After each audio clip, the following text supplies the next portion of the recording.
Hey guys, I'm Richard from NeoWin, and today we're unboxing the Nokia 7.2. Okay, so this is my first Nokia phone that I've reviewed under the new regime. Okay, so the new regime being HMD Global. Obviously, I come from a background of reviewing Windows phones. So those were widely made by Nokia Lumia. That was the devices and services division was sold to Microsoft.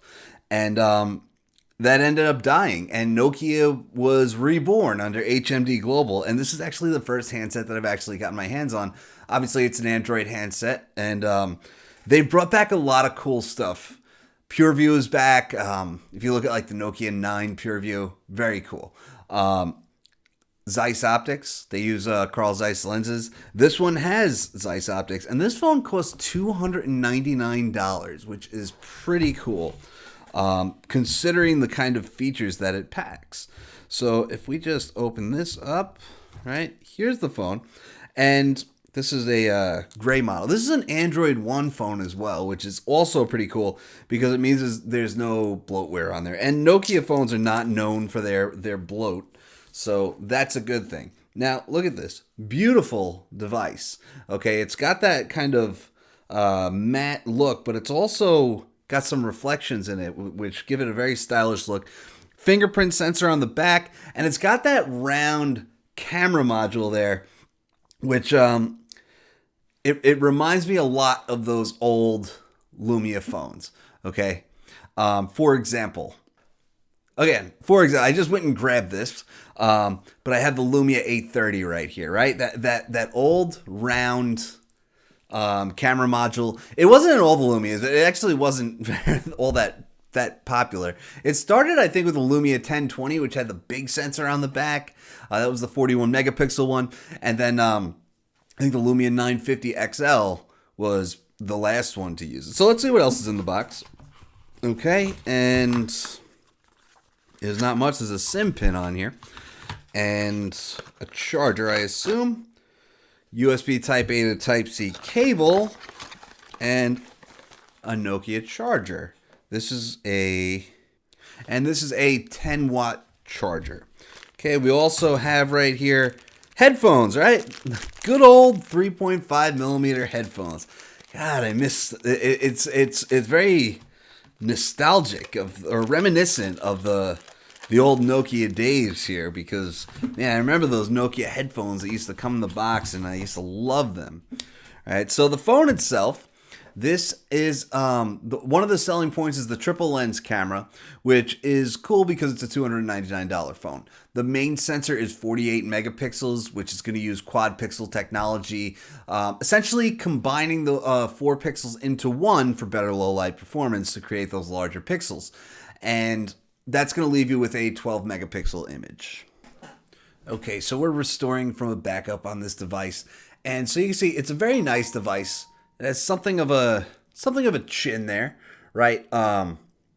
Teardrop notch, which is fine. So what's cool about this device is that it's got a very nice display, right? It's a 6.3 inch 1080p 19 by 9, and it's an LCD, but the cool thing is that it costs $299, right? You're getting very narrow bezels, slightly larger chin, very narrow top bezel with a teardrop notch, triple lens camera. It's the value proposition here. This is a value phone. It's a mid-range, and it's got a Snapdragon 660 processor, right? So this is the type of thing that's meant to compete more with a Moto G type of phone.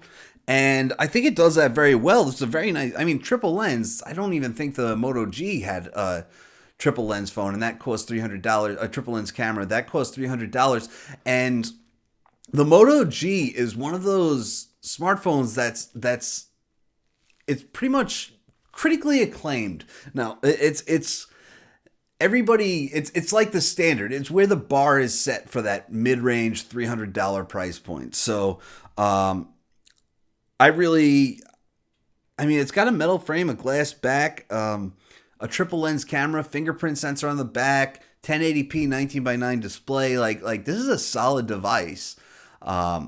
And it's got a Snapdragon 660, which is it's a fairly high-end chipset. It's upper mid-range.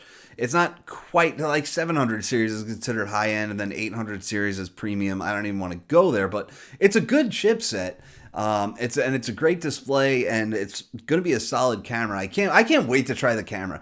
That was the thing. So, like I said, triple lens camera. There's a zoom and ultra wide and a standard in there. The standard is 48 megapixels, and camera is what the Nokia Lumia phones were known for. They Nokia was one of the first, probably actually the first to do optical image stabilization in a phone.